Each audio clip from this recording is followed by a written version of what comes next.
እቺ ሴት ለመፈወስ ያላደረገችው ጥረት የለም። ገንዘቧን ሁሉ ከስራለች፣ ህይወቷን ሁሉ ሰጥታለች።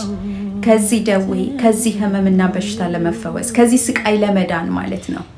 አሁን ወደኛ ዘመን ብናመጣው እቺ ሴት በየቤተክርስቲያኑ ስትዞር ጸሎት ፍለጋ፣ ትንቢትን ፍለጋ፣ እጅ ጭኖ የሚጸልይላት ፍለጋ፣ በህክምና መንገላታት ገንዘቧን እስክትጨርስ ድረስ ያላትን ሁሉ እስክትራቆት ድረስ በየቦታው የምትዞርና የምትንገላታ አንዲት ምስኪን ሴት 12 ዓመት ደም የሚፈሳት አንዲት ሴት ነበረች። አይደለም ለ12 ዓመት ቀርቶ ለተወሰኑ ቀናቶች እንኳን ደም ለሚፈሰን ሴቶች ምን ያህል እንደሚከብድ ታውቁታላችሁ። የዚች ሴት ቻሌንጅ ወይንም ደግሞ ስቃይ በዚህ ብቻ የሚያበቃ አይደለም። ከሰዎች ዘንድ ራቅ ወዳለ ቦታ ሄዳ መቀመጥ አለባት። በቤተ መቅደስ መገኘት የማይታሰብ ነው። ሰዎችን መንካት አትችልም፣ ምክንያቱም ሺዝ አንክሊን ንጹህ አይደለችም። አስቡት፣ ለ12 ዓመት በቤተ መቅደስ ተገኝታ ጸሎት አይደረግላትም። በዚህ ሁሉ ሁኔታ ውስጥ እያለፈች ግን ከዕለታት አንድ ቀን አንድ ዜና ሰማች። ለሷ ዜና ነገር ግን ወሬ ኢየሱስ የሚባል ወሬ ሰማች። ኢየሱስ የሚለውን ስም ሰማች። ኢየሱስ የሚለውን ዝና፣ ይሄ ባለ ዝና፣ ይሄ ብዙዎችን የፈወሰ አንካሶችን ያዘለለ ድንቅንና ተአምራትን የሚያደርግ ኢየሱስ የሚባል አንድ ወሬ ሰማች። የኢየሱስንም ወሬ ሰምታ በስተኋላው በሰዎች መካከል መታ ልብሱን ዳሰሰች። ልብሱን ብቻ የዳሰስኩ እንደሆነ እድናለሁ ብላለችና እውነት ነው ጌታው ኃያል ዘላለም በሰማይ በምድር Who touched me? Everybody back!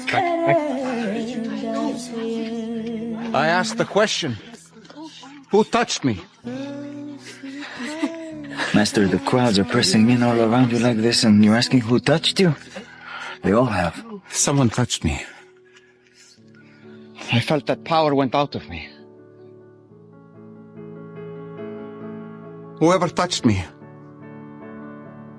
come forward. It was me. Just the fringe of your garment, only the edge, I promise. You are not unclean. Why my garment?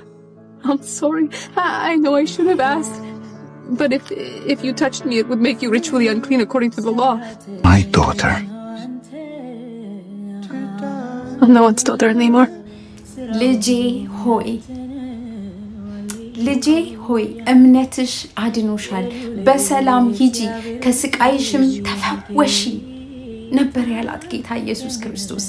ልጄ ሆይ ያቺ የተናቀች የተጣለች በመቅደስ ውስጥ መገኘት የማይገባት የተባለች ሰው የናቃት ሰው የማይፈልጋት አርቀው ያስቀመጧት በህብረተሰቡ ዙሪያ እንኳን ተቀባይነት የሌላት ፈልጋው አውቃው ባላመጣችው ነገር ማለት ነው። በህመሟ በደዌዋ ምክንያት ማለት ነው።